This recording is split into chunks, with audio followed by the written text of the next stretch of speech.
ঠিক আছে, তো আমরা যেটা বলতেছিলাম, একজন এক্সপ্লেন করতেছিলেন, তো আমরা লাস্ট ইয়াতে শুনতে পাইনি, ডিসকানেক্ট হয়ে গেছিলাম। কাইন্ডলি যদি আবার আপনি এই জিনিসটা একটু এক্সপ্লেন করেন, যেটা বলছি মোটামুটি আপনার ভাষায় একটু এক্সপ্লেন করেন, ঠিক আছে?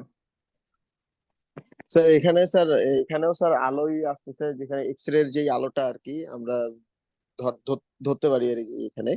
স্যার এখানে এখানে ইলেকট্রন আছে সামনে, এক্স রে আলোটা যখন ইলেকট্রন মানে ইলেকট্রনকে ফোর্স করবে আর কি, বা ওকে। আপনার ধাক্কা খাবে, সেই সেই ক্ষেত্রে দেখা যাচ্ছে যে আপনার এখানে যে ইলেকট্রনটা সরে গেছে, ইলেকট্রনটা সরে যায় আপনার হচ্ছে আলোর যে আলো অন্য একটা দিকে প্রতিফলিত হয়েছে, বা ও আলো অন্যভাবে অন্য দিক থেকে পাস করতেছে। তো ইলেকট্রনকে যখন হিট করছে, তখন যেই ফোর্সে আপনার আলোটা ইলেকট্রনকে হিট করছে, ওইখান থেকে আপনার ইলেকট্রনের গতিটা বাড়লেও আপনার আলোর যেই গতিটা, ওই গতিটা আপনার কমে গেছে, যার কারণে আর কি এই ইয়াটা। গুড, ঠিক আছে। আপনি খুব সুন্দরভাবে এক্সপ্লেন করছেন বিষয়টা। তাহলে আমরা কনক্লুশনে আসতে পারতেছি কি, যে ওয়েভ যেহেতু হিট করতেছে একটা পার্টিকেলকে, সেই পার্টিকেলের মুভমেন্ট হচ্ছে, এবং স্পেশালি পার্টিকেল তো আর কোনো অ্যাওয়ারনেস বা কনসিয়াসনেস নাই তার মধ্যে, বাট সে রেসপন্স করতেছে। তো এটা কিভাবে সে রেসপন্স করতেছে, তাই না? আহ, স্যার এখানে হ্যাঁ, একটা কোশ্চেন ছিল। বলেন। স্যার এখানে কোশ্চেন ছিল যে আপনার ইলেকট্রনটা যে আপনার হচ্ছে মুভ করছে, ইলেকট্রন তো আপনার এখানে রেকর্ডিং ইলেকট্রন আর কি, হুম রিকয়েলিং ইলেকট্রন যেটা হচ্ছে আপনার মুভ করছে, আর আপনার এক্স রে যে ফোটন যে আলোটা আর কি হুম আপনার হুম। স্পিড রিডিউস করে বা হচ্ছে আপনার শক্তিটা রিডিউস করে যে আপনার অন্য দিকে গেছে, সেই ক্ষেত্রে আপনার এটা হচ্ছে আপনার মানে দুইটা দুই দিকে যে গেছে, এটার হুম মানে হুম। কারণটা আমি বুঝতেছি না, মানে বুঝিনি আর ও কি। আচ্ছা আচ্ছা। মানে তো এটা অ্যাকচুয়ালি মানে ওই রকম যে স্পেসিফিক কোনো কারণ ডিরেক্ট বলাটা একটু টাফ আর কি। যে আপনার মনে মানে করেন ও যদি ডিরেকশনটা মাঝখানে স্যার। হিট করে, হ্যাঁ যদি জি। মনে করেন আপনার মাঝখানে হিট করে, তাহলে তো ওই লাইট কে একদিকে মনে করেন আপনার ওই যে ক্যারাম খেলার সময় যে আপনারা অ্যাঙ্গেল করা বলেন না, ঠিক আছে, তো হচ্ছে মানে আপনার যদি মনে করেন পুল ও যদি খেলার হালকা সময় আর একটু, কি। হ্যাঁ হ্যাঁ, ও যদি হালকা একটু ইয়াতে আর কি অ্যাঙ্গেল করে যদি এখানে যদি ইয়া করে এখানে, যেটা দেখানো হয়েছে এটাই যে ডিরেক্ট এরকম ঘটনায় যে সবসময় এরকম ঘটনা বলতে আর কি ঠিক এরকম অ্যাঙ্গেলে যে সবসময় যায় বিষয়টা এরকম না। বাট যেটা ঘটা সেটা হচ্ছে দুইটা দুই দিকে যাবে আর কি। এবং সেটা কি হবে, যে আপনার ওই লাইটের যে এনার্জি সেটাও কমবে, এবং ওই ইলেকট্রনটা গতিপ্রাপ্ত হবে। আমি ওইটাকে আপনার কথাটাকে যদি একটু এক্সপ্লেন করি, যে এই জায়গা মনে করেন মানে ক্যারাম খেলার সময় যে স্ট্রাইক যেটা থাকে, আর ওইটা যখন ইলেকট্রনটাকে আপনি গুটি হিসেবে চিন্তা করতে পারেন, ও যদি জি মনে স্যার। করেন এখানে হিট করে, তাহলে এই গুটিটা মনে করেন অ্যাঙ্গেলের মতো একদিকে যদি চলে যায়, ঠিক আছে, তাহলে ও ও তো হচ্ছে কিছুটা হলেও এইদিকে ডিফ্লেক্ট হবে, কারণ হচ্ছে ও তো হচ্ছে, আমি একটু আঁকাই আর কি, ও বলতে বোঝাচ্ছি আর কি, যে আপনার যে স্ট্রাইক জি যেটা বা স্যার লাইট যেটা, বুঝছি। ও ও লাইটটা যেহেতু এর সাথে বাড়ি খাইছে, তাহলে তো ও এর এর দিকটা হালকা একটু চেঞ্জ করবে, আর এ যেহেতু বাড়ি খায় ওইদিকে চলে গেছে, এরকম একটা ঘটনা ঘটবে। বুঝতে পারছেন বিষয়টা? এটা মানে অনেকটা ঠিক ডিরেক্ট ক্যারাম খেলার সময় যে ঘটনা ঘটে, ঠিক ওই রকম ভাবে আপনি চিন্তা করতে পারেন, ঠিক আছে, না ক্যারাম বোর্ড জি স্যার খেলার সময়। বুঝছি স্যার, না আমি ভাবতেছিলাম যে হচ্ছে আপনার নির্দিষ্ট কোনো হচ্ছে কোনো দিক আছে নাকি, যে আপনার ইলেকট্রনটা যেই দিকে যাবে ঠিক উল্টা হুম। দিকে যাবে, বা এরকম কোনো ডিরেকশন আছে কিনা, আমি এইরকম চিন্তা আহ, করছিলাম। না, তো ওইটা হচ্ছে দিন জি শেষে স্যার। আমাদের যে ইয়াটা আর কি, যে এনার্জিটা কনজারভেশন ল অফ এনার্জি যেটাকে বলে, যে আমাদের মেইন এটা পরবর্তীতে, হ্যাঁ বলেন। স্যার মেইন থিমটা হচ্ছে আমাদের আলো হচ্ছে আমাদের হচ্ছে ওই স্পিড বা হচ্ছে আপনার বল যেটা বলেন ওটা রিডিউস করবে, মানে এটাই হচ্ছে মেইন এক্স্যাক্টলি, থিম। এক্স্যাক্টলি, ঠিক আছে। তো আমি আবারও স্পিডটা বলতেছি কমবে। যে এর তো কোনো ইলেকট্রন, তো কোনো জান প্রাণ নাই, এর তো কোনো অ্যাওয়ারনেস হুম। নাই, এর তো কোনো কনসিয়াসনেস নাই। ট্রাই টু আন্ডারস্ট্যান্ড যে আমাদের, হুম। আমরা ওই উপর উপর দিয়ে আমরা নেচারকে যেভাবে দেখি তার থেকে অনেক কমপ্লেক্স ফিজিক্স এর মধ্যে ঢুকানো আছে। হ্যাঁ, আমি আরো একবার এই কথাটা এখানে ইনক্লুড করতে বাধ্য হচ্ছি। যে মনে করেন একটা জিনিস আপনি চিন্তা করেন, যে তাহলে এই সৃষ্টি জগতের মধ্যে কতটা কমপ্লেক্স ফিজিক্স দেওয়া আছে, কেন দেওয়া আছে, যে আপনি সিমুলেশন আপনারা সবাই কম বেশি করছেন এই পর্যন্ত, দুই চারটা সেমিস্টার যেহেতু পার করে আসছেন, করছেন না সিমুলেশন? হ্যাঁ, মানে কম্পিউটারে বা হচ্ছে আমরা এমনিতে ওই যে আপনাদের সার্কিট যখন সিমুলেশনের কথা বলতেছেন স্যার? হ্যাঁ হ্যাঁ, সার্কিট সিমুলেশন, হ্যাঁ ঠিক আছে, আমরা সার্কিট যখন সিমুলেশন করছি স্যার। হ্যাঁ সার্কিট সিমুলেশন করছেন, তো যে কোনো ক্ষেত্রে সিমুলেশন কথাটা বোঝায় যে আপনার একটা প্র্যাকটিক্যাল বা ফিজিক্যাল একটা সিস্টেমকে কম্পিউটারাইজ সিস্টেমে অ্যানালাইসিস করা। বুঝতে পারছেন? যে ঠিক একই জি রকম স্যার। মিমিক যেটাকে বলে, ওইটা আমার প্রতিচ্ছবি এখানে দেখা, ঠিক আছে। সো হতে বা সেটা ইঞ্জিনের একটা সিমুলেশন হইতে পারে মেকানিক্যাল ইঞ্জিনিয়ারদের জন্য, ইলেকট্রিক্যাল ইঞ্জিনিয়ারদের জন্য সেটা আমাদের সার্কিট, বিভিন্ন ধরনের সার্কিটের সিমুলেশন হইতে পারে, ঠিক আছে, তো এরকম আর কি বিষয়গুলা বোঝা গেছে। তো এখন আপনি জি একটা স্যার। জিনিস চিন্তা করেন যে ওই যে সিমুলেশন সফটওয়্যারের উপর তো আমরা শুধুমাত্র রেজিস্টার, ক্যাপাসিটর, ইন্ডাক্টর বসায় সার্কিটটা সলভ করি। তো কম্পিউটার কি আগের থেকে জানে রাখছে যে এরকম দিলে পারে এরকম কারেন্ট ভোল্টেজ এরকম ভাবে পাবে? বিষয়টা কিন্তু এরকম না। আমরা কিন্তু যে থিওরি গুলা পড়ি, ওই থিওরি গুলা ওর ব্যাকগ্রাউন্ডে আসলে লিখে দেওয়া আছে। ওই যে সফটওয়্যারটা ওর ব্যাকগ্রাউন্ডে লিখে দেওয়া আছে যে তোমার যে এরকম ভাবে যদি একটা ভোল্টেজ সোর্স দেয় তুমি কতটুকু কারেন্ট যাবে, ওটা ম্যাথমেটিক্যালি মনে করেন লিখে দেওয়া আছে, কোড করে দেওয়া আছে। হয়তো এই জিনিসটা আপনাদের এই সময় বিশ্বাস করতে একটু কষ্ট হবে, বুঝতে পারছেন, কারণ আমরা নিজেরাও এই জিনিসগুলো অনেক পরে আস্তে আস্তে মানে ডিটেলস গুলো জানছি আর কি, অ্যাকচুয়ালি মানে ব্যাকগ্রাউন্ডে কি ঘটে না ঘটে, বুঝতে পারছেন। তো এখন আমি যেটা বলতে চাচ্ছি যে এই জিনিসটা আপনি একটা জিনিস কম্পিউটারে সিমুলেট করার ক্ষেত্রে যে জিনিসটা প্র্যাকটিস আসলে কম্পিউটারে আমরা সিমুলেট করি কি যে আমি একদম ছোটখাটো একটা জিনিস যদি বলি, একটা ব্যাটারির সাথে একটা মনে করেন রেজিস্ট্যান্স 10 ওহমের দিলে পারে এখানে কতটুকু কারেন্ট যাবে সেটা আমরা ওই প্র্যাকটিক্যালে করার আগে নিলে আমাদের সুবিধা হয় কি যে যেন কথা বলতেছেন, এই দাঁড়ান কে যেন মিউট করেন। ঠিক আছে, আচ্ছা, আমি যেটা বলতে চাচ্ছিলাম যে ওইটা আমরা হচ্ছে যে যাতে ড্যামেজ না হয়, মানে আমরা যদি কোনো ভুলভাল যদি উল্টাপাল্টা কানেকশন দেই বা হচ্ছে বড় ছোট সার্কিটের ক্ষেত্রে তো আমরা মুখে মুখে ক্যালকুলেট করতে পারি, বাট বড় সার্কিটের ক্ষেত্রে তো মুখে মুখে বা হাতে কলমে আমরা থিওরি যেরকম ভাবে শিখে যাই ওরকম ভাবে করা সম্ভব হয় না। দ্যাটস ওয়াই আমরা কম্পিউটারের ঘাড়ে ওই কাজটা চাপাই দিই। আমরা ছোট ছোট জিনিসগুলো দিয়ে তো ওরকম বড় একটা জিনিস বিল্ড আপ করা হয়েছে।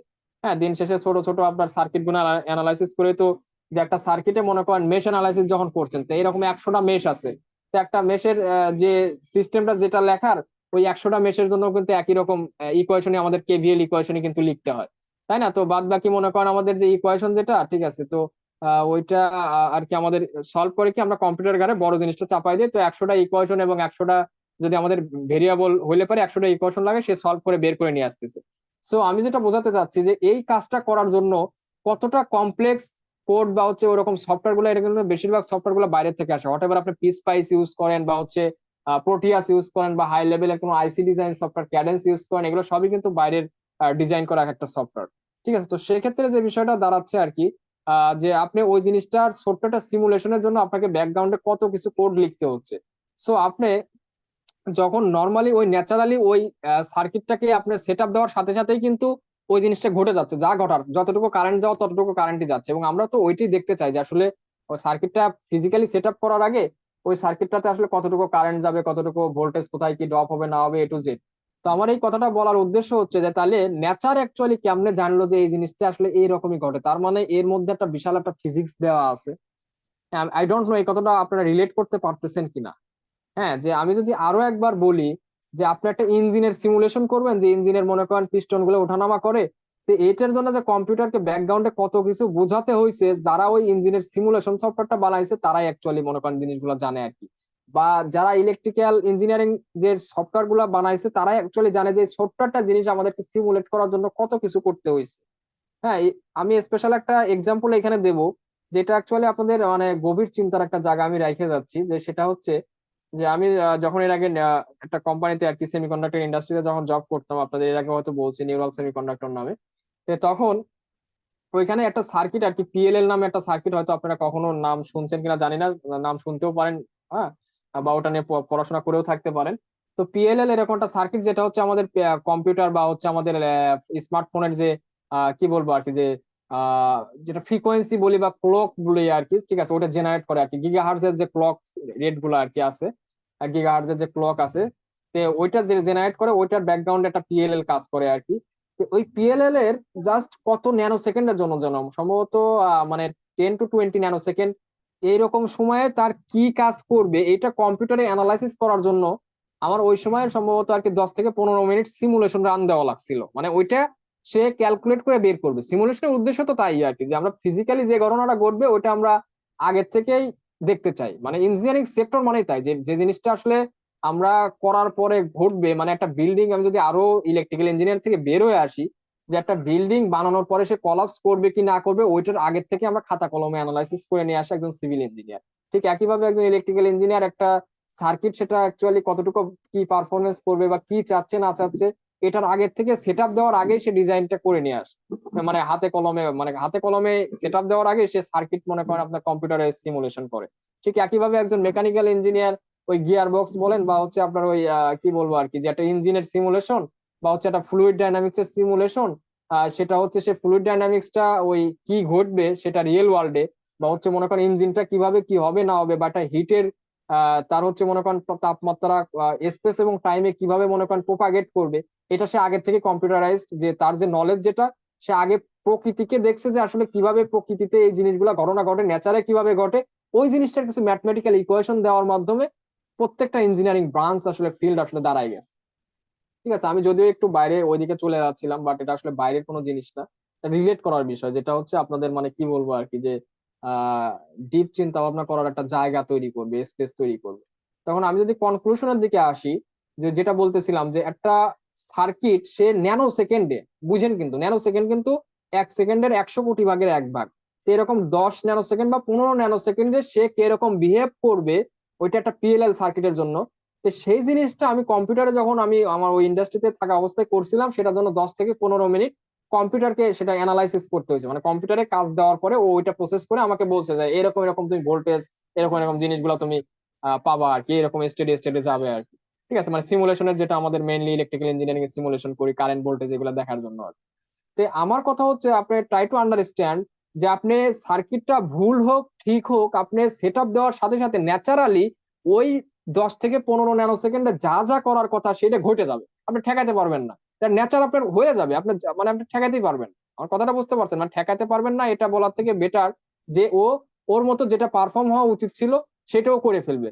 তাহলে এখন কোশ্চেনটা জাগে যে এই যে করার যে কথা, যেটা আমরা মানে এক্সট্রাক্ট করে নিয়ে গেছি ম্যাথমেটিক্যাল ফরম্যাটটা, যেটা আমরা বাইরে নিয়ে আসে সার্কিট গুলো আমরা ডিজাইন করতেছি, যেগুলো নলেজকে আমরা প্রকৃতি থেকে আহরণ করে, তাহলে এই নেচারটা অ্যাকচুয়ালি কিভাবে জানলো, বা নেচারে এই ফিজিক্সটা কে দিয়ে গেল?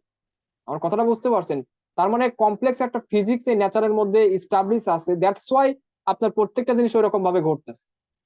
হ্যাঁ, একটা নদীতে আপনার যখন ওই যে টাইড বলেন আর কি, ঠিক আছে, মানে ঢেউ আর কি, তো ওই ঢেউটা এক জায়গায় এসে বাড়ি খাওয়ার পর সে কিরকম রিফ্লেক্ট করবে, সে আবার নতুন ঢেউয়ের সাথে কিভাবে মার্জ করবে, ঠিক আছে, প্রত্যেকটা জিনিস হাউ ডু দে নো, তারা কিভাবে জানে?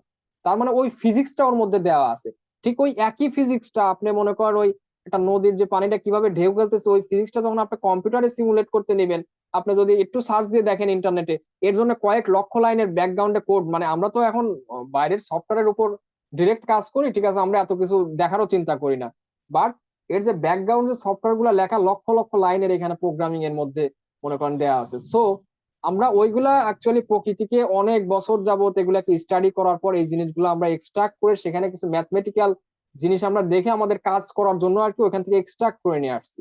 এবং সেই জিনিসগুলা আমরা যেহেতু জানি যে এই জিনিসটা এরকম বিহেভ করে, সো আমরা ওই জিনিসটা হটেভার সেটা সার্কিট হোক, অথবা একটা বিল্ডিং ডিজাইনের ক্ষেত্রে হোক, অথবা একটা মেকানিক্যাল ডিজাইনের ক্ষেত্রে হোক, আমরা ওই জিনিসটা ইউজ করে আমরা নতুন কিছু জিনিস আর কি আমরা ডিজাইন করতেছি, নাথিং এলস। এটাই অ্যাকচুয়ালি ইঞ্জিনিয়ারিং। কথাটা বুঝতে পারছেন? সো আমি আসলে আই ডোন্ট নো কোন জায়গা, মানে এই জায়গা থেকে যে একদম আমি বলবো না যে এটা কি বলবো আর কি, এটা আইসোলেটেড একটা জায়গা আলোচনা করছি, ঠিক তা না। তো এটা হচ্ছে যে কোয়ান্টাম মেকানিক্স যেটা, এটা হচ্ছে যে আমাদের ওই বর্ড যে চিন্তার জায়গাটা ওইটা সে আর কি প্রসারিত করে দিল, যে একটা লাইটকে যেটাকে আমরা জানতাম হচ্ছে সেটা ওয়েভ হিসেবে, সেটা অ্যাকচুয়ালি ওয়েভের সাথে সে পার্টিকেলের প্রপার্টি তার মধ্যে আমরা দেখতে পাচ্ছি। ঠিক আছে, আবার যে পার্টিকেল যেটা ইলেকট্রনকে জানতাম পার্টিকেল হিসেবে, তার মধ্যে আমরা ওয়েভের প্রপার্টি আমরা দেখতে পাচ্ছি। ঠিক আছে, আর এই জিনিসগুলো সিমুলেশন করে আমরা যেরকম কম্পিউটারে লক্ষ লক্ষ লাইন কোড লেখা লাগে, ঠিক একইভাবে প্রকৃতিতে যেহেতু এই জিনিসগুলো অটোমেটিক আমাদের সেট আপ মানে করার সাথে সাথে এই ঘটনাগুলো ঘটে যায়, তার মানে প্রকৃতির মধ্যে কোনো একজন বা কেউ একজন সেই ওই আবার সে চলে আসতে হয়, সর্বশক্তিমান আল্লাহ বা সৃষ্টিকর্তা যে যেভাবেই বলেন না কেন, সে ওই জিনিসটা ফিজিক্সটা সে এখানে দেয়া আছে, দ্যাটস ওয়াই মনে করেন আপনার প্রত্যেকটা জিনিস এরকম সিকোয়েন্সিয়ালি মনে করেন করতেছে। বুঝতে পারছেন? তো যাই হোক, মনে করেন এখন আমরা হচ্ছে কম্পোটন ইফেক্টের কথা তো বলছি, আশা করি জিনিসটা বুঝতে পারছেন। ঠিক একই ভাবে যে আপনার এই আরো বেশ কিছু এক্সপেরিমেন্ট আছে, যে এক্সপেরিমেন্ট গুলো আমাদের চিন্তার জগৎকে আসলে খুলে দেয়। আমরা হচ্ছে কোয়ান্টাম মেকানিক্স এর, সেখানে আমরা নর্মাল ট্রেডিশনাল যে নিউটনিয়ান মেকানিক্স, ওইখান থেকে বের হয়ে আসে আমাদেরকে কোয়ান্টাম মেকানিক্স এ চলে আসতে বাধ্য করে। বুঝতে পারছেন?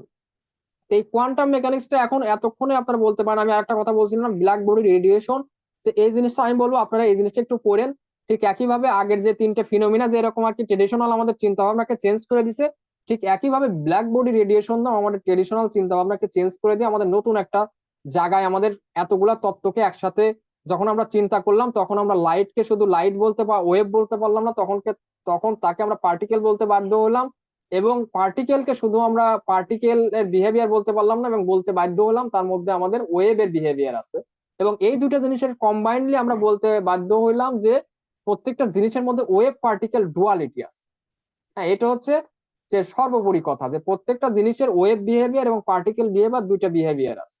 ওকে, তো ব্ল্যাক বডি রেডিয়েশনটা আমি বলবো যে এটা আপনারা একটু দেখে নিন।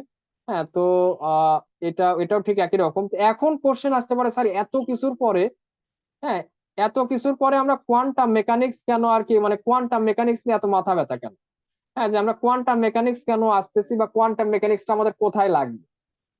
ঠিক আছে, তো এইখানে হচ্ছে আমাদের এই হচ্ছে এই দেখেন আমি যেটা বলতেছিলাম, ওইটা বলি। আমাদের এই অলরেডি স্ক্রল করতে করতে চলে আসছে দা ইলেকট্রন অ্যাজ ওয়েভ।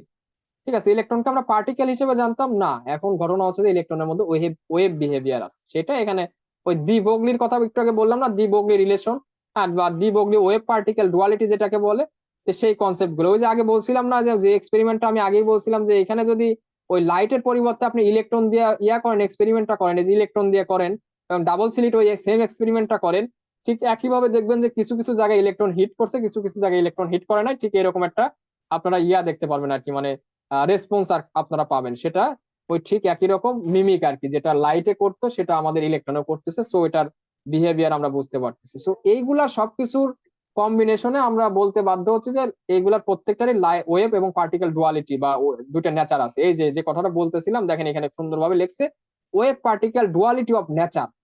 বুঝতে পারছেন যে wave particle duality of nature, নেচারের প্রত্যেকটা জিনিসের ওয়েভ পার্টিকেল ডুয়ালিটি আছে। That's the most interesting scenario and phenomena, আমরা যেটা আর কি মানে মডার্ন ফিজিক্সে আমাদের যেটা শেখানো হয় আর কি। তো এখন আমি সবার আগে আচ্ছা এইগুলো একটু বলি আর কি, যে ইলেকট্রন যেহেতু খুবই টাইনি পার্টিকেল, তো ওর ওর সাইজের তুলনায় ওর যদি একটু ওঠানামা করে ওটার আমরা জিনিসটা করতে পারবো। এখন একটা মানুষ যদি যাওয়ার সময় 1 ন্যানোমিটার ওঠানামা করে, ওটাকে আপনি ডিটেক্ট করতে পারবেন? কখনোই পারবেন না। সো মানুষেরও আসলে অ্যাকচুয়ালি সে ওয়েভ বিহেভিয়ার আছে বা প্রত্যেকটা পার্টিকেলেরই আছে, কিন্তু তার অবজেক্টের সাইজের তুলনায় যখন তার ওই আর কি প্রপার্টিজ যা হয়ে যায়, তখন ওইটাকে আসলে আমরা নেগলিজেন্সির মধ্যে রাখি। But it doesn't mean that ওটা নাই। বিষয়টা এরকম যে 3.0000 একশোটা জিরোর পরে ওয়ান, তো ওই লাস্টের ওয়ানটাকে আমরা নেগলেক্ট করে দিতে পারি, বিষয়টা এরকম। বাট তার মানে এই না যে অ্যাকচুয়ালি জিনিসটা থ্রির পরে আরো জিনিস আছে। কথাটা বুঝতে পারছেন? তো বিষয়টা হচ্ছে এরকম। দ্যাটস ওয়াই আমি বললাম কি যে আমি ফার্স্টেই বলে নিছিলাম যে নেচারে এই ঘটনা দেখা যায় যে আমরা যে ট্রেডিশনাল যে ছিল আর কি আমাদের নিউটনিয়ান মেকানিক্স বা ক্লাসিক্যাল ফিজিক্স, এটা অ্যাকচুয়ালি কোয়ান্টাম মেকানিক্স এর একটা হচ্ছে আমাদের কি বলবো আর কি, যে কোয়ান্টাম মেকানিক্স এর একটা অ্যাপ্রক্সিমেশন। ঠিক আছে, ওইখান থেকে জাস্ট সফিস্টিকেটেড ভার্সনটা হচ্ছে আমাদের কোয়ান্টাম মেকানিক্স। ওকে, তো এইখানে তা আমরা হচ্ছে যে একদম আমাদের ওই কথাটাই চলে আসে যে কোয়ান্টাম মেকানিক্স আমাদের কেন লাগতেছে। তো এইবার আপনারা যারা ফোন ইউজ করেন, এখন আপনাদের একদম মানে পড়াশোনার বাইরে থেকে একটু ফিজিক্যাল কথাবার্তার দিকে নিয়ে আসে।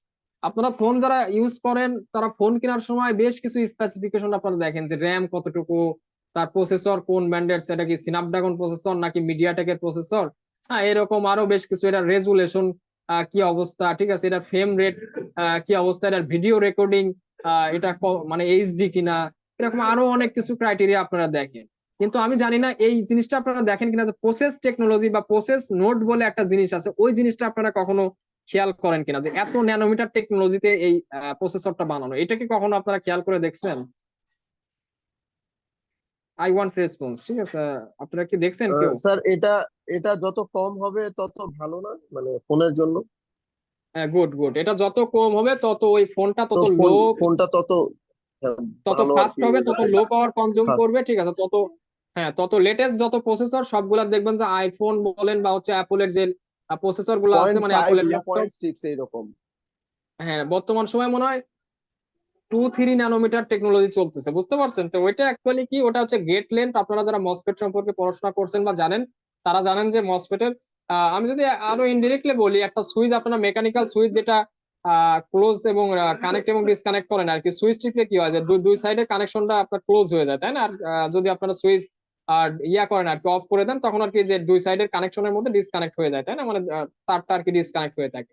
তো অ্যাকচুয়ালি ওই যে 3 ন্যানোমিটার বলেন বা 2 ন্যানোমিটার বলেন, ওইটা হচ্ছে যে আমাদের মসফেট যে সুইচ হিসেবে আচরণ করে। তো ওই মসফেটের মাঝখানে যে চ্যানেলটা থাকে, যে চ্যানেলটা অ্যাকচুয়ালি কখনো কন্ডাক্ট করবে নাকি করবে না, সেই যে লেন্থটা ওইটা অ্যাকচুয়ালি 2 ন্যানোমিটার বা 3 nanometre. It doesn't mean that যে মসফেটটার সাইজটা হচ্ছে 2 ন্যানোমিটার 3 ন্যানোমিটার। এটা অনেকের মানে আমরা যখন স্টুডেন্ট লাইফে একদম ফার্স্টে শুনছি 2-3 ন্যানোমিটার, এগুলো নিয়ে আমাদের মানে একটু ভ্রান্ত ধারণা ছিল, ঠিক আছে। মানে স্টুডেন্ট লাইফ বলতে পরবর্তীতে যখন মসফেট নিয়ে ডিটেলস স্টাডি করা হয়েছে, মানে মানে থার্ড ইয়ার বা ফোর্থ ইয়ার দিকে, তখন জিনিসগুলো ক্লিয়ার হয়ে গেছে অ্যাকচুয়ালি, যে ওটা গেট লেন বলে আর কি, যে ওই ডিসকানেক্টেড যে জায়গাটা আর কি, যে এক সাইডে মনে করেন একটা কানেকশন আছে, আরেক সাইডে মনে করেন আরেকটা কানেকশন, যেটা হচ্ছে আমাদের মানে ওইটা মাঝখানে কানেকশনটা ক্লোজ হলে পরে ওই সাইডে কানেকশনটা যাবে। তো ওই মাঝখানের যে ডিসকানেক্ট যে জায়গাটা, ওইটাই অ্যাকচুয়ালি আর কি, যে আমাদেরকে চ্যানেল লেন্থ বলি আমরা। হ্যাঁ, ওই চ্যানেল লেন্থটা অ্যাকচুয়ালি 2 ন্যানোমিটার বা 3 ন্যানোমিটার, যেটা লেটেস্ট টেকনোলজি আমাদের চলতেছে আর কি। এবং এটা যত ছোট হবে তার মানে ওই মসফেটের সাইজও তত ছোট হবে, but it doesn't mean that ওইটাই মসফেটের সাইজ। ওকে, তো হচ্ছে এখন আমি ফাইনাল কথায় আসি যে তাহলে ওইটার সাথে আমাদের কোয়ান্টাম মেকানিক্স এর সম্পর্কটা কি। যে আমরা স্যার ইলেকট্রিক্যাল ইঞ্জিনিয়ার, আমরা ফিজিক্স পড়ে এগুলা পড়ে কি করবো, বিষয়টা তাই দাঁড়াচ্ছে না। তো ইটস ওকে, আপনার ইলেকট্রিক্যাল ইঞ্জিনিয়ার, সেটাই দেখানোর চেষ্টা করতেছি। এতে আপনার ওই মসফেট যখন এত ছোট ডাইমেনশনে চলে আসছে, যে সে যখন ন্যানোমিটার লেভেলে, তাকে মনে করেন আপনার ন্যানোমিটার বুঝতেই পারতেন যে 1 মিটারের 100 কোটি ভাগের 1 ভাগ, ঠিক আছে 1 মিটার, তাহলে আপনি চিন্তা মানে যেটা আপনি চোখে দেখতে পারবেন না, বুঝতে পারছেন। তো এই লেভেলে যখন আপনার সার্কিটে ইলেকট্রন যখন ফ্লো করে, তখন অ্যাকচুয়ালি কোয়ান্টাম মেকানিক্স এর মধ্যে আপনারা পড়তে পড়তে একটা জিনিস আপনারা পাবেন, কোয়ান্টাম টানেলিং। ঠিক আছে, কোয়ান্টাম টানেলিং, যে আমরা দেখতেছি মনে করেন একটা ব্যারিয়ার, আমি এরকম ভাবে দেখাই যে এখানে মনে করেন একটা পর্দা আছে। তো এখন আমাদের বড় যে অবজেক্ট গুলো আছে, মনে করেন একটা ফুটবল, আমি ফুটবলটাকে যদি মারি, এই ফুটবলটা কখনো কি ওই পর্দাটা ভেদ করে চলে যাবে? যাবে না। যে পর্দাটা ছিঁড়ে ফেলে তখন ডিফারেন্ট থিং। বা পর্দাটার জায়গায় আপনি একটা ওয়াল চিন্তা করেন, একটা ওয়াল কখনো একটা ফুটবল মারে আপনি ইয়া করতে পারবেন না, বুঝতে পারছেন। কিন্তু the most interesting things is that, যে আপনি যখন ইলেকট্রন এত টাইনি পার্টিকেল, এবং মনে করেন এই ইলেকট্রনের মধ্যে যেহেতু ওয়েভ এবং পার্টিকেল, এগুলো বিহেভিয়ার আমরা আগেও পড়ে আসছি, এবং কোয়ান্টাম মেকানিক্স এর সময় আমরা ওগুলো আরো ভালো করে পড়বো। এবং তারই একটা ফিনোমিনা হচ্ছে কোয়ান্টাম টানেলিং। হ্যাঁ, টানেলিং এর ক্ষেত্রে ইলেকট্রন কি করবে, যে ইলেকট্রন আমরা এই সাইডে যদি ইলেকট্রন থাকে, এটার যে ততটা থিকনেস এর উপর ডিপেন্ড করে, এবং আরো কিছু প্যারামিটার আছে, স্পেশালি থিকনেসটা গুরুত্বপূর্ণ, এই থিকনেস এর উপর ডিপেন্ড করে ইলেকট্রন এই সাইডে চলে আসতে পারে। আমার কথাটা বুঝতে পারছেন? তো এই যে জিনিসটা আর কি, তো ওইখানে আমাদের নর্মাল ট্রেডিশনাল যে আমাদের নিউটনিয়ান মেকানিক্স, ওই মেকানিক্স তে কাজ হবে না, আমাদের কোয়ান্টাম মেকানিক্স এ তখন অ্যানালাইসিস করতে হবে, এবং কোয়ান্টাম বিহেভিয়ার যেগুলা, সেখানে কোথায় ইলেকট্রন থাকার পসিবিলিটি আছে। এবং আমি আরো আগে জিনিসটা একটু বলে নিচ্ছি, যে এই কোয়ান্টাম মেকানিক্সটা, এটাকে বলে নট ডিটারমিনিস্টিক সিস্টেম, এটাকে বলে হচ্ছে প্রবাবিলিস্টিক সিস্টেম। কথাটা বুঝতে পারছেন, যে এটা সম্ভাবনা, এবং এই সম্ভাবনা মানে বিষয়টা এরকম না যেটা মানে হবে বা হবে না, মানে এটার একটা আনসার্টেনিটি, মানে এটা হবেই না, বিষয়টা এরকম না। এটা ওয়েল এস্টাবলিশ স্ট্যাটিস্টিক্স, যে মানে এটা মনে করেন মানে দুইটা আপনি ট্রায়াল দিলে পারে, মনে করেন বিষয়টা নাও মিলতে পারে, কিন্তু যখন আপনি দেখবেন যে 1 লক্ষটা ট্রায়াল দিচ্ছেন, তখন দেখবেন যে অ্যাকচুয়ালি ওই স্ট্যাটিস্টিক্সটা, যা যা আমরা ম্যাথমেটিক্যালি পড়ছি, ওই স্ট্যাটিস্টিক্সটা সব ঠিকঠাক কাজ করতেছে, বুঝতে পারছেন। মানে আমি যদি একটু এক্সাম্পল দিয়ে বলি, আমরা যারা প্রবাবিলিটি পড়ে আসছেন ছোটবেলায়, যে একটা ছক্কায়, বা ওই যে ছক্কা বলতে বোঝাচ্ছে আর কি, যে ওই ডাইস, ঠিক আছে, যেটা হচ্ছে আমরা ওই লুডো খেলার সময় ইউজ করি। তো এখানে এক এক করে 6টা ইয়াতে আর কি, সাইডে 1 2 3 এরকম ভাবে 6 পর্যন্ত আছে। তো এখন এটা আমরা প্রবাবিলিটি দিয়ে বলি যে এক পড়ার সম্ভাবনা কত, 1/6, ঠিক আছে। বা জোর পড়ার সম্ভাবনা কত, যেহেতু তিনটে জোর সংখ্যা আছে 2 4 6, তাহলে 3/6, বা হচ্ছে 50%, জোর পড়ার সম্ভাবনা 50%। তো এখন আপনারা অনেক সময় দেখছেন যে আপনারা 2 3 বার চালতেছেন, তো একটা না মনে করেন 6 আসতেছে, ঠিক আছে। তাহলে তো আপনার মনে করেন 50% হলে পরে তো হওয়ার কথা ছিল যে মনে করেন আপনার 50-50, একবার জোর পড়বে একবার বিজোর পড়বে।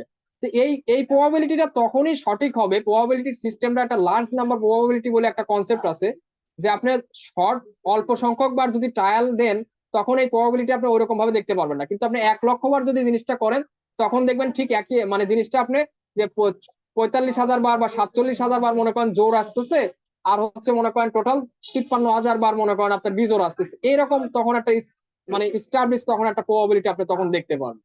এটা actually large probability, large statistics এর মনে করেন একটা গুরুত্বপূর্ণ একটা পার্ট। ঠিক একইভাবে এই কোয়ান্টাম ফিজিক্সটাও একটা মানে প্রবাবিলিস্টিক একটা ঘটনা, যে আপনি এই ডিটারমিনিস্টিক কাকে বলে, যে আপনি যে ডিরেক্ট একটা জিনিস যেটা হওয়ার কথা সেটাই আপনাকে হইতে হবে, বাট কোয়ান্টাম মেকানিক্সটা ওইরকম কোনো মেকানিক্স না, যেটা আপনার যে খুব শর্ট টাইমে আপনি ইয়াগুলো এক্সপেরিমেন্টটা করলে পরে আপনি যা যা পাওয়ার তাই পাবেন। আপনি লং টাইম ধরে এক্সপেরিমেন্টটা করবেন, দেখবেন যে আপনি যে যে প্রবাবিলিটি বা স্ট্যাটিস্টিক যেটা শিখছেন, ওই স্ট্যাটিস্টিক গুলো আপনি ঠিকঠাক ভাবে পাচ্ছেন আর কি। এক্সপেরিমেন্টাল রেজাল্ট আপনি যেটা এক্সপেক্ট করছেন, ম্যাথমেটিক্যালি যেটা ড্রাইভ করছেন, ওই ড্রাইভটা আপনি দেখতে পারতেছেন, ঠিক আছে।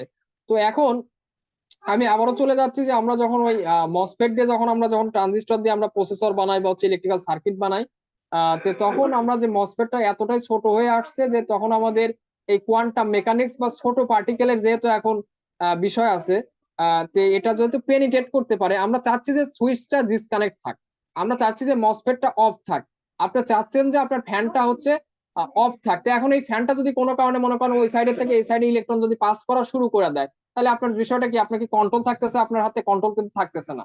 আমি কি কথাটা বোঝাতে পারছি? বুঝতে পারছেন জিনিসটা ক্লিয়ার? যে আপনি চাচ্ছেন যে আপনার মেকানিক্যাল যে সুইচটা আছে এই সুইচটা আপনি চাচ্ছেন ফ্যানটা অফ করতে, কিন্তু ফ্যানটা মনে করেন আপনার কোনো কারণে সামহাও ওই সুইচটা এতটাই মনে করেন টাইনি হয়ে গেছে যে আপনার এক সাইডের থেকে আরেক সাইডে ইলেকট্রন লাফ দিয়ে মনে করেন চলে যাওয়ার মতো একটা অবস্থা আছে, বা পেনিট্রেট করে যাওয়ার মতো একটা অবস্থা আছে। তখন তো আপনি সুইচটা অফ করে রাখতে পারবেন না। বুঝতে পারছেন? তখন এই টাইনি পার্টিকেলের থেকে শুরু করে বা টাইনি যে যত পার্টিকেল আছে এদের বিহেভিয়ার অ্যানালাইসিস করার জন্য আমাদের যে মেকানিক্স এর দরকার হয় সেটা অ্যাকচুয়ালি আমাদের কোয়ান্টাম মেকানিক্স। সেটা আপনার নর্মাল অ্যাজ ইউজুয়াল মেকানিক্স দিয়ে আপনি সেটা করতে পারবেন। বুঝতে পারছেন? আমাদের দরকার যে সুইচটা বন্ধ থাকা। যেরকম আমি একদম একটা প্র্যাকটিক্যাল এক্সাম্পল আপনাদের দেই, যে একটা কথা বলে ডাইইলেকট্রিক স্ট্রেন্থ নামে একটা কনসেপ্ট আছে। ঠিক আছে, ডাইইলেকট্রিক স্ট্রেন্থ। হ্যাঁ, ডাইইলেকট্রিক স্ট্রেন্থ কি? যে আপনার ইয়ারের মধ্যে যদি আপনি মনে করেন এখানে একটা কন্ডাক্টর এই সাইডে একটা ইয়ার সাথে কানেক্ট করছেন, এবং মাঝখানে মনে করেন 1 সেন্টিমিটার যদি গ্যাপ রাখেন, কত যেন ডাইইলেকট্রিক মানে ইয়ারের ডাইইলেকট্রিক স্ট্রেন্থ সম্ভবত 11,000 বা 13,000 মানে 33,000 ভোল্ট পার সেন্টিমিটার, এরকম একটা বিষয় আছে। দ্যাট মিনস যে 1 সেন্টিমিটার ডিস্টেন্সে যদি আপনি 33,000 ভোল্ট এখানে যদি অ্যাপ্লাই করেন, তো মাঝখানে যে 1 সেন্টিমিটার গ্যাপ আছে কোনো সমস্যা নাই। আপনি মনে করেন এই সাইডে একটা মনে করেন ছোটখাটো একটা জিনিসপাতি মনে করেন লাগায় রাখছেন, মোটর টোটর সামথিং, সে মনে করেন ওই 1 সেন্টিমিটার গ্যাপ দিয়ে সে চলা শুরু করে দিবে। আমার কথাটা বোঝা গেছে? তো গ্যাপ দিয়ে যদি চলায়, এখান থেকে ইলেকট্রন মনে করেন লাফ ফাল দিয়ে যেভাবেই আসুক মনে করেন চলে আসতে বাধ্য আর কি। হ্যাঁ, যে এটা ডাইইলেকট্রিক, এটাকে আয়োনাইজ করে ফেলবে। হ্যাঁ, তো ওই রকম একটা জিনিস চিন্তা করতে পারেন যে এখানে তার মানে আপনি যদি একটা সুইচ বানাতে হয়, তার মানে তার সুইচের ডিসকানেক্টিং এরিয়া কখনোই 1 সেন্টিমিটার থাকা যাবে না। যদি আপনি 33,000 ভোল্টের মধ্যে, যে 33,000 ভোল্টের একটা লাইনে যদি আপনি একটা সুইচ ইউজ করেন, যে সুইচটা আপনার ডিসকানেক্ট করার জন্য হেল্প করবে, আর তার মাঝখানে যদি আপনি 1 সেন্টিমিটার রাখেন জায়গা, আপনি কখনোই ওই ডিভাইসটাকে আপনি মনে করেন অফ রাখতে পারবেন না। সে কি করবে, এই 1 সেন্টিমিটার জায়গাকে সে আয়োনাইজ করে সে চলে যাবে। আমার মনে হয় আমি কথাটা মানে বোঝাতে পারছি। বুঝতে পারছেন বিষয়টা? একটু রেসপন্স করেন কাইন্ডলি। আমি আর খুব বেশি দূর যাবো না, এই এই পর্যন্ত আর কি মোটামুটি রেখে দিব আর কি। এতটুকু যা বলছি বুঝতে পারছেন তো, মানে সুইজের কনসেপ্টটা স্পেশালি? স্যার, জি স্যার। সুইচের কোন কনসেপ্টটা আর একটু বুঝান তো, শর্টকাট আচ্ছা আর ঠিক কি। আছে, আমি বলতেছি আর কি যে আমাদের সুইচটা কি হয়, আমরা হচ্ছে এই এই সাইড আর এই সাইড ডিসকানেক্ট থাকে। আমরা যখন সুইচটা তো এরকম ভাবে ডিসকানেক্ট থাকে, আমরা যখন সুইচটাকে অফ করে দেই সে কি করে, এই জায়গায় এই সাইডটা কানেক্ট করে, তাই না? এখানে মনে করেন একটা লাইট হুম। বা একটা ফ্যান বা সামথিং মনে করেন আমাদের মনে করেন ছিল আর কি। আর এখানে একটা মনে জি করেন স্যার, আমাদের একটা ভোল্টেজ সোর্স মনে করেন এখানে আছে আর কি। কানেক্ট ঠিক করা আছে, আছে। এখানে একটা ভোল্টেজ সোর্স আছে। তো এই ভোল্টেজ সোর্সটা আমাদের এরকম ভাবে কানেক্ট থাকে, মাঝখানে সুইচ আছে, এটা হচ্ছে এস দিয়ে মনে করেন সুইচ যদি বলি, এটা সুইচ, আর এটা হচ্ছে মনে করেন একটা ভোল্টেজ সোর্স। ঠিক আছে, একটা ভোল্টেজ সোর্স। হ্যাঁ, তো এখন আমি বলতেছিলাম যে আপনি যদি মনে করেন এই ভোল্টেজ সোর্সটার মান যদি 33,000 ভোল্ট হয়, বা যেটাই হচ্ছে ডাইইলেকট্রিক মান, ডাইইলেকট্রিক স্ট্রেন্থের যে ভ্যালুটা আর কি, স্পেসিফিক আমার মনে আসতেছে না এখানে, বা ভ্যালু কত আর কি। হ্যাঁ, তো আমি ওর ওদিকে যাচ্ছি না, যেটাই হোক ওটা আসলে আমাদের খুব বেশি মানে বিষয় না আর কি, কনসার্ন না। 33,000 ভোল্ট সাপোজ আমরা ধরে নিচ্ছি, তো এখানে যদি 33,000 ভোল্ট দিয়ে যদি আপনি একটা সুইচ নেন, যে সুইচের মাঝখানে ডিস্টেন্স হচ্ছে 1 সেন্টিমিটার, যখন আর কি যে ডিসকানেক্ট থাকে, ডিসকানেক্ট থাকতে তখন তো তার একটা গ্যাপ থাকে, তাই না? একটা প্রত্যেকটা সুইচে যখন সে অফ থাকে বা ডিসকানেক্ট থাকে তার মাঝখানে একটা গ্যাপ থাকে। তো এই জি স্যার। গ্যাপটা যদি 33,000 ভোল্ট লাইনের সুইচ হিসেবে আপনি ইউজ করেন, 1 সেন্টি করতে পারবে না, সে অলওয়েজ মনে করেন কন্ডাক্ট করবে। আমার কথাটা বোঝা গেছে? সে এই জায়গাকে আয়োনাইজ করে ফেলবে। এই যে মাঝখানে যে ফাঁকা, আমার কথাটা বোঝা গেছে না বুঝেন নাই? জি স্যার, জি স্যার, বুঝছি স্যার। বুঝতে পারছেন? মানে এটা লো লো ভোল্টেজের তো তো আয়োনাইজ হাই করার ক্ষমতা তার তত হাই বেশি। ভোল্টেজ হইলে তো স্যার মানে এত কম গ্যাপ থাকলে তো তাইলে স্যার সেটা অফ থাকবে না। আমি ওই কথাটাই বলতে চাচ্ছি। হ্যাঁ, আমার ওই এই মানে কথাটার থেকে, এটা তো বড় জিনিসের ক্ষেত্রে সত্য, সত্য, ঠিক আছে। আমি ওই কথাটা বলতে চাচ্ছিলাম, আমাদের যখন টাইনি লেভেলের মসফেট সে যখন সুইচ হিসেবে কাজ করে, ঠিক ওই মসফেটের এক জায়গা থেকে আরেক জায়গা সে হচ্ছে যে ওয়াল যেরকম থিন ওয়াল যেরকম আমাদের আমি বললাম না আগে যে থিন ওয়াল থাকলে পারে ইলেকট্রনের একটা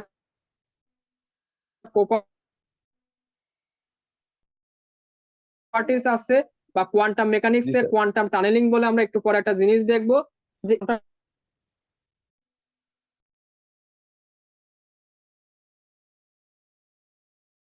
বের হয়ে আসে যাওয়ার কথা। আমি আগে বললাম একটা ফুটবল ক্যাট চলে যাওয়ার কথা, কখনো কি ভাঙতে পারবে? ভাঙতেই তো পারবে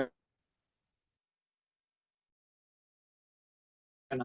কিন্তু ইলেকট্রন মানে সাইডে চলে যাইতে পারে। সো আমাদের যে একটা সুইচ মসফেট হিসেবে যে আমরা একটা সুইচ ইউজ করবো, তার যে আমাদের মেইন ফান্ডা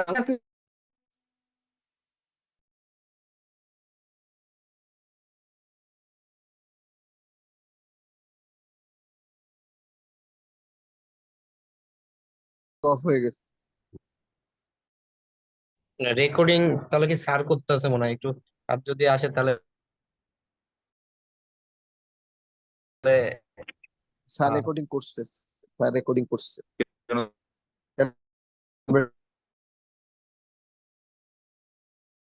আচ্ছা আমরা একটু ডিসকানেক্ট হয়ে ক্লাস গেছিলাম, করছ নাই? সো আবারও কানেক্ট হয়েছে আর কি।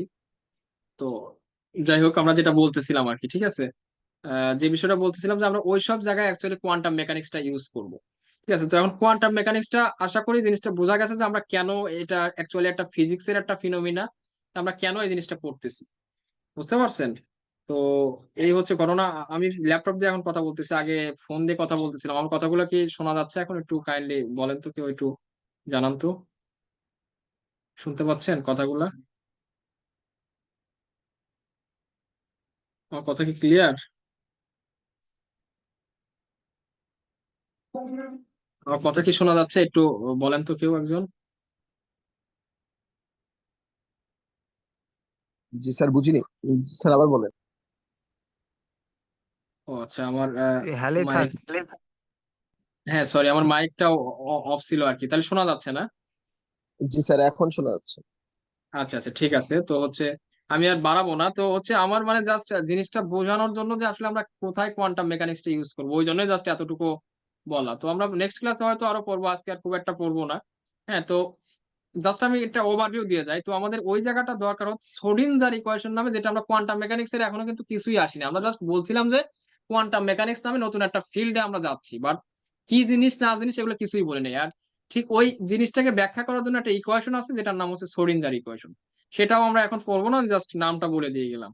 ঠিক আছে, Schrodinger equation, that's the most interesting thing, যেটা আমি আমার ভার্সিটি লাইফেও 3বার অ্যাকচুয়ালি পড়ছি। ওটার ম্যাথমেটিক্যাল ড্রাইভ টাইভ সব করতে পারতাম, কিন্তু এটা অ্যাকচুয়ালি কি বলে এটা মোস্ট অফ দ্য পিপল আর কি, স্টুডেন্ট যারাই পড়ে না কেন, আমি মানে দেখা আর কি, মানে বেশিরভাগ জিনিস হচ্ছে কি একটা জিনিস বোঝা আর হচ্ছে আপনার জিনিসটা মানে ম্যাথমেটিক্যাল ড্রাইভ করতে পারা, জিনিসটা দুটো আলাদা জিনিস। কথাটা বুঝতে পারছেন? তো ওই জিনিসটা আমি সত্য কথা বলতে কোনো ইয়া নাই যে আমি ওই সময় পর্যন্ত 3বার পড়ানো হয়েছে। যে আপনার ফিজিক্স সেকেন্ড পেপারে একবার পড়ানো হয়েছিল ইয়াতে, সেকেন্ড পেপার বলতে আর কি ভার্সিটিতে আর কি। দেন হচ্ছে আপনার আপনার যে কোর্স কোর্স করাচ্ছে আর কি, ইলেকট্রিক প্রপার্টিস অফ ম্যাটেরিয়ালস, এই কোর্সে একবার। আর একটা কোর্স হচ্ছে সলিড স্টেট ডিভাইস যে কোর্সটা, ওই জায়গায় একবার। তার মানে বুঝতেই পারতেছেন যে এই জিনিসটা কতটা ইম্পর্টেন্ট। হ্যাঁ, তো প্রত্যেকটা জায়গায় ম্যাথমেটিক্যাল যে এইভাবে এইভাবে ইন্টিগ্রেশন ডিফারেন্সিয়েশন হাবি জাবি ইকুয়েশন সলভ এগুলো করলে পারেন, ডিফারেন্সিয়াল ইকুয়েশন সলভ করলে এগুলো পাওয়া যায়। ইটস ওকে, যত ইয়া।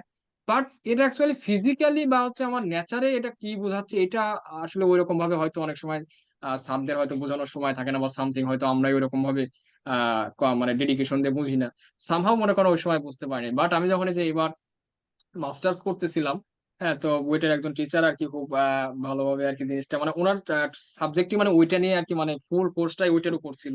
সো দ্যাটস ওয়াই অনেক সময় নিয়ে এটা কি হাবি জাবি এগুলা পুরা জিনিস আর কি মানে অনেক সুন্দর ভাবে মনে করেন আপনার বুঝাইছেন আর কি। তো তারপর থেকে মোটামুটি জিনিসগুলো আর কি মানে বেশ ক্লিয়ার, এবং আই হোপ আমি ওই নলেজটা আপনাদের সাথে শেয়ার করতে পারবো আর কি, এবং এটা আশা করি আপনাদেরও কাজে লাগবে আর কি। ঠিক আছে, সো এবং এটা অনেক হাই লেভেলের জিনিস, আমি তো আগেই বললাম যেটা বিএসসি লেভেলে আসলে 3বার বোঝানো হয়। হ্যাঁ, তো আপনারা বলতে পারেন স্যার তো হচ্ছে আমরা তো ফর দ্য ফার্স্ট টাইম এটা বোঝাতে একটু টাফ হবে। হ্যাঁ, খুবই স্বাভাবিক, একটু টাফ হবে। যে আপনাদের আগেই বললাম যে কিছু অদ্ভুত সিনারিও আমরা দেখতেছিলাম, লাইটের ওয়েভের জায়গা তার পার্টিকেল প্রপার্টিস, ইলেকট্রনের তার পার্টিকেলের জায়গা ওয়েভ প্রপার্টিস। হ্যাঁ, সো এই জিনিসগুলো সবগুলা কম্বিনেশনে হচ্ছে আমাদের কোয়ান্টাম মেকানিক্স এর এই থিওরিটা আসছে। এটা এই যে যদি আমি বলি, এটা দেখতে হচ্ছে এরকম একটা ইকুয়েশন, হ্যাঁ, যেটা হচ্ছে আমাদের, এটা আবার টাইম ইন্ডিপেন্ডেন্ট। এই ইকুয়েশনটা স্পেসের সাথে কানেক্টেড, এক্স ওয়াই জেড যেহেতু আছে, সো এখানেও টাইম নাই। সো বড় যে ইকুয়েশন যেটা, সেটা হচ্ছে টাইমের সাথে কানেক্টেড। যে ইকুয়েশনটা যেখানে দেখছেন যে size Schrodinger equation, X Y Z এবং টাইম, এইটা হচ্ছে পূর্ণাঙ্গ ফরম্যাট। এটা তো ফরম্যাটটা, এটা অ্যাকচুয়ালি জাস্ট সাইয়ের যে প্রবাবিলিটি যেটা বলে ওইটা, এই এই এই ইয়াটাকে সাই বলে আর কি, ঠিক আছে, যে সিম্বলটা, এটা গ্রিক সিম্বল আর কি। তো এগুলো আসলে আমরা আজকে তেমন কিছু পড়বো না, জাস্ট একটা ওভারভিউ দিয়ে গেলাম। নেক্সট ক্লাসে হয়তো আমরা ইনশাল্লাহ পড়বো। আমি আর লাস্ট একটা কথা এর সাথে ইনক্লুড না করলেই না, যেটা হচ্ছে যে আগেই বলছিলাম যে ওই কোয়ান্টাম টানেলিং, এটা পড়বো না, বাট হচ্ছে আপনার টপিকের নামটা দেখাই যায়। বললাম না যে ইলেকট্রন অ্যাকচুয়ালি যদি কখনো ওই খুব পাতলা জায়গা পায় তো ও পেনিট্রেট করে চলে যাইতে পারে। হ্যাঁ, একটা ফুটবল যেরকম মনে করেন পেনিট্রেট করে যাইতে পারে না একটা ওয়ালকে, বাট ইলেকট্রনের এই প্রপার্টিস আছে, পেনিট্রেশন করে চলে যেতে পারে। সে নিজেও যেহেতু একদম টাইনি পার্টিকেল, এবং যদি কোনো পাতলা ওইরকম টাইনি ইয়া হয় আর কি, সে তখন পেনিট্রেট করে চলে যেতে পারে। ওইটার একটা ফিনোমিনা হচ্ছে কোয়ান্টাম টানেলিং। হ্যাঁ, যে জিনিসটা আমি জাস্ট টপিকটা একটু দেখাই, বাট ওটা করবো না, এটা দেখাই আপনাদেরকে ছেড়ে দিচ্ছি আর কি, ঠিক আছে। হাইজেনবার্গস আনসার্টেন প্রিন্সিপাল, এই কথাটাও আমি একসময় উল্লেখ করছিলাম। হ্যাঁ, যে আপনার বলছিলাম ভরবেগ এবং হচ্ছে আমাদের অবস্থান, এই দুটা জিনিস বলে আর কি। হ্যাঁ, যে দুটা জিনিস একটা আরেকটার সাথে মানে ডিপেন্ডেন্সি আছে। যে ওই জিনিসগুলো আসলে এগুলো ইন্টারে কিছু জিনিস আপনাদের ওইখানে ছিল, আমি জানি না পড়ছেন কিনা। তো হাউএভার, যে কোয়ান্টাম টানেলিং টপিকটা জাস্ট দেখায় আজকের ক্লাস এই পর্যন্ত শেষ করে দিই, ঠিক আছে। এর মধ্যে একটা ফাইনাইট এবং ইনফাইনাইট পোটেনশিয়াল ওয়াল নামে একটা কনসেপ্ট আছে। হ্যাঁ, যে কনসেপ্ট গুলো আর কি, যে ইলেকট্রন যদি মাঝখানে একটা এই গ্যাপের মধ্যে রাখা হয়, সেই ইলেকট্রনটা কি বের হয়ে আসতে পারবে নাকি, বাইরে যাইতে পারবে নাকি, ঠিক আছে।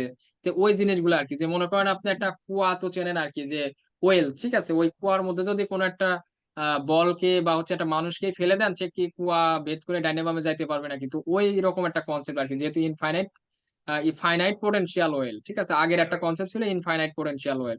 এগুলো সবই হচ্ছে আমাদের কোয়ান্টাম মেকানিক্স দিয়ে এগুলো আলোচনা করতে হয়। হ্যাঁ, এবং যেগুলো হচ্ছে সরাসরি ডিভাইস ফিজিক্স যেটাকে বলে, যেটা হচ্ছে আপনার মানে কি বলবো, আমরা তো হচ্ছে বাংলাদেশে থেকে খুবই ইন্ডাস্ট্রিতে ওইরকম ভাবে ইলেকট্রিক্যাল ইঞ্জিনিয়ারিং আমরা ওইরকম ভাবে পাই না, বাট সারা ওয়ার্ল্ডে যেটা চলতেছে, যেটা বিলিয়ন ডলার ইন্ডাস্ট্রি, আইসি ইন্ডাস্ট্রি, যেটা সোজা কথাই বলতে গেলে, সেই ইন্ডাস্ট্রির পান হচ্ছে মনে করেন এইসব কোয়ান্টাম মেকানিক্স বা ডিভাইস ফিজিক্স। বুঝতে পারছেন? তো ওইটা জাস্ট টপিকটা আমি জাস্ট হেডলাইনটা দেখাই দিয়ে আমি ক্লাসটা শেষ করে দিচ্ছি। এই যে টানেলিং ক্লাস মনে হয় ফিনোমিনা, শেষ হয়ে যাবে, আর 1 মিনিটও নাই, বুঝছেন? হ্যাঁ হ্যাঁ, এই যে দেখেন টানেলিং ফিনোমিনা, ঠিক আছে, বা কোয়ান্টাম লিক, ঠিক আছে, এটা আমাদের খুব